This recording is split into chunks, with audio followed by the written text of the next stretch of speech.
Gloire à Dieu. Bien-aimés, que Dieu vous bénisse abondamment au nom puissant de notre merveilleux Seigneur et Sauveur Jésus-Christ. Seigneur éternel, notre Dieu, notre Père, nous te sommes reconnaissants pour cette nouvelle journée que tu nous accordes la grâce de vivre. Merci pour ce moment de partage, d'édification autour de ta parole. Merci de venir nous conduire dans toute la vérité. Merci d'éloigner toute confusion, toute distraction et que toute la gloire te soit rendue à toi seul au nom de Jésus-Christ. Amen. Bien-aimés, une fois de plus que Dieu vous bénisse abondamment, c'est la servante Tiani et c'est encore pour moi un immense privilège de me tenir devant vous aujourd'hui pour parler d'un argument très important. Il s'agit de l'amour de Dieu. L'édition d'aujourd'hui est inspirée de certaines conversations entretenues avec bon nombre de croyants qui, parce qu'ils se trouvent parfois à traverser des moments difficiles, des moments d'épreuve, de turbulence, des attaques sataniques, se laissent convaincre par l'adversaire qui est le diable, le père du mensonge, tel que le Christ l'a exposé dans Jean chapitre 8, que Dieu ne les aime pas. Aujourd'hui, nous parlons de l'amour de Dieu. Nous parlons d'un amour fort, puissant, inconditionnel, qui ne dépend pas de nos œuvres. Il est certes vrai que lorsque nous péchons, Dieu n'approuve pas ce que nous faisons, mais il ne cesse jamais de nous aimer pour autant. Tout comme dans la parabole du fils prodigue, malgré le mauvais caractère du fils cadet qui était parti loin de la maison de son père, dilapider tout l'héritage, le père n'avait jamais cessé d'attendre le retour de son fils et une fois retourné à la maison, il lui a restitué non seulement sa position de prince et a organisé pour lui tout un grand festin. En tant que croyants, nous devons arrêter de juger l'amour de Dieu en fonction du bien ou du mal qui nous arrive. Ce n'est pas parce que nous nous trouvons parfois à traverser des moments d'épreuve que Dieu nous a abandonnés qu'il ne nous aime pas. L'argument de l'amour de Dieu est un argument très vaste et qui pourrait être développé de différentes manières. Mais durant les quelques minutes à venir, j'aimerais juste aller dans la direction que Dieu nous donne. De ce fait, j'aimerais commencer par dire à une personne qui m'écoute en ce jour, bien-aimé, si tu veux être certain de l'amour de Dieu pour ta vie, alors cesse de regarder à tes tribulations, à tes souffrances, à tes peines, parce que comme tu le sais, tous ceux qui veulent vivre pieusement en Christ sont persécutés. Mais regarde plutôt à Jésus-Christ et à son sacrifice accompli sur la croix pour te racheter. Jean 3,16 déclare que Dieu a tant aimé le monde qu'il a donné son Fils unique afin que quiconque croit en lui ne périsse point mais qu'il ait la vie éternelle. L'amour de Dieu est loin d'être un amour sentimental. C'est un véritable amour qui est pur et qui est profond, qui marche avec le don. Il n'y a pas d'amour vrai sans don. L'amour de Dieu est un amour pratique, décisionnel, irrévocable et inconditionnel. Il est allé jusqu'au sacrifice de son Fils unique en son genre Jésus-Christ pour les impies que nous étions jadis. Afin de mieux expliquer brièvement ce que j'essaie de développer, allons dans Genèse chapitre 22. C'est un passage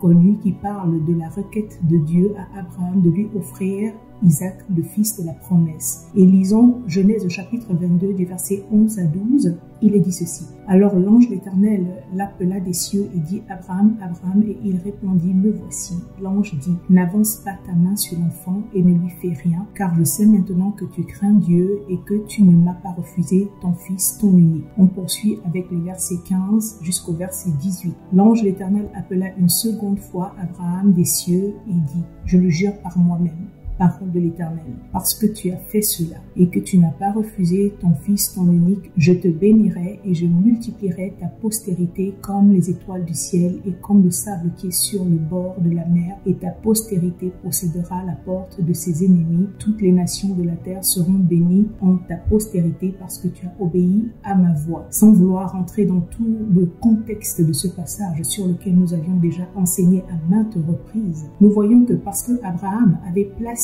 toute sa foi en Dieu, certain que Dieu aurait été capable de ressusciter Isaac, n'hésita pas à s'exécuter quand Dieu lui a dit, prends ton fils, ton unique, celui que tu aimes, Isaac, va-t'en au pays de Morija et là offre-le en holocauste sur l'une des montagnes que je te dirai. Tout comme au travers de son obéissance, Dieu jaugea l'amour et la foi de Abraham à son endroit. Relisons-le au verset 12. L'ange dit, n'avance pas ta main sur l'enfant et ne lui fais rien, car je sais maintenant que tu crains Dieu et que tu ne m'as pas refusé ton fils, ton unique.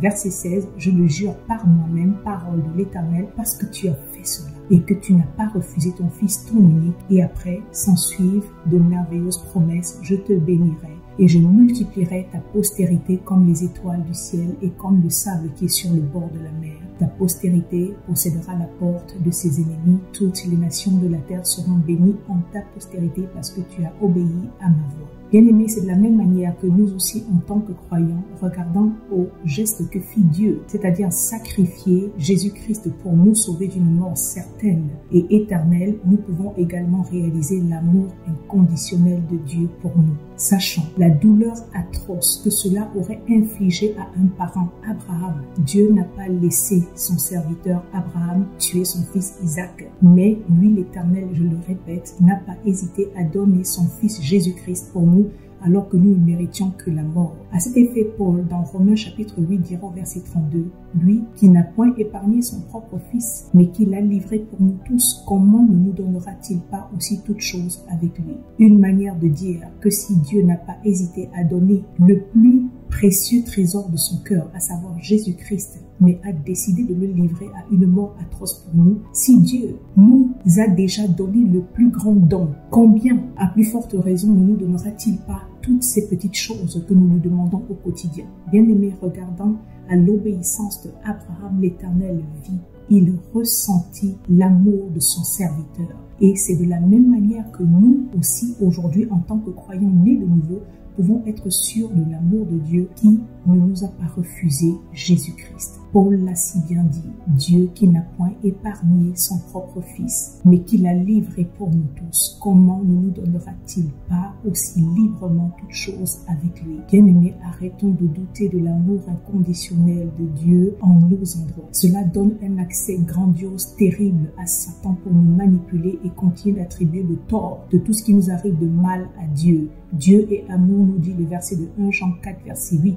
L'amour de Dieu ne change pas. Contrairement à nous humains qui sommes conditionnés et qui manifestons des sentiments changeants en fonction des comportements des uns des autres, à nos endroits, l'amour de Dieu, lui, il reste immuable. Vous vous souvenez de Pierre et des autres disciples, quelque temps avant l'arrestation de Jésus-Christ, et qu'ils ont dit dans Matthieu chapitre 26, verset 35, c'est Pierre qui parlait que quand il me faudrait mourir avec toi, je ne te renierai pas. Et tous les disciples dirent la même chose. Vous et moi savons très bien comment, au moment de l'épreuve, tous ont abandonné le Seigneur. Mais malgré cela, Jésus-Christ n'avait jamais cessé de les aimer. Et le dernier regard de Jésus-Christ à Pierre avant sa mort, quand ce dernier le renia pour la 3e fois et que le coq a chanté, était loin d'être un regard vindicatif. Mais c'était un regard rempli d'amour. Vous le trouvez dans Luc chapitre 22, verset 61. L'air de dire à Pierre, toi qui disais que tu étais prêt à mourir pour moi, regarde que maintenant, c'est moi qui m'apprête à mourir pour toi, par amour pour toi. Et Pierre le réalisa dans le regard du Seigneur rempli d'amour et il pleura amèrement. Bien-aimé, l'amour de Dieu est surnaturel, il est désintéressé,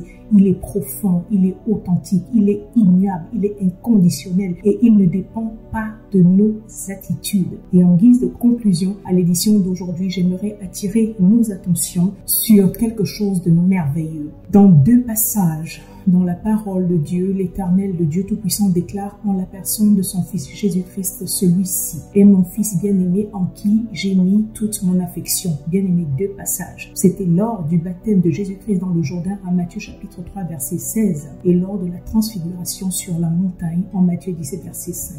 Regardant attentivement les positions géographiques, que ce soit du Jourdain ou de la montagne lors de la transfiguration, et Dieu s'adressant en ces 2 positions à son Fils, il lui a dit, tu es mon Fils bien-aimé. Quand Jésus-Christ se trouvait dans le point le plus bas, tout comme quand il se trouva dans le point le plus haut. Une façon de dire que Dieu nous aime dans les pires comme dans les bons moments de la vie, dans les vallées les plus basses comme dans les sommets des montagnes. L'amour de Dieu reste idem. L'amour, bien-aimé, cela doit être pour nous une sécurité.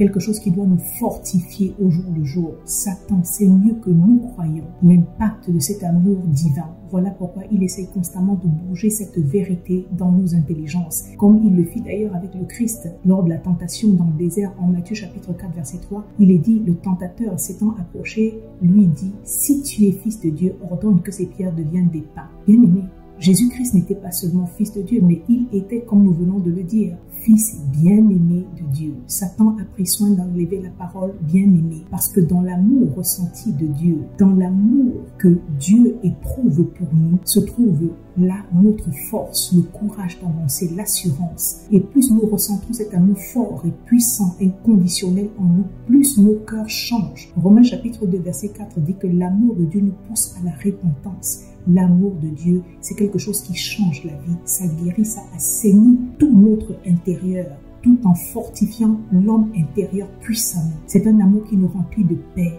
qui nous protège, qui nous remplit de joie. Ça nous libère de toute forme de peur, d'anxiété, d'insécurité. 1 Jean 4, verset 18 dit que l'amour de Dieu chasse la peur et bien d'autres encore. Bien-aimés, arrêtons de douter de l'amour de Dieu et je réitère, dans nos imperfections et faiblesses, certes Dieu n'approuve pas ce que nous faisons lorsque nous péchons, mais ce n'est pas pour autant que Dieu se renie, il reste fidèle à lui-même, quand bien même nous sommes infidèles et il ne cesse pas de nous aimer. Sache bien-aimé que Dieu t'aime d'un amour inconditionnel. Que Dieu te bénisse abondamment au nom puissant de notre merveilleux Seigneur et Sauveur Jésus-Christ. Amen.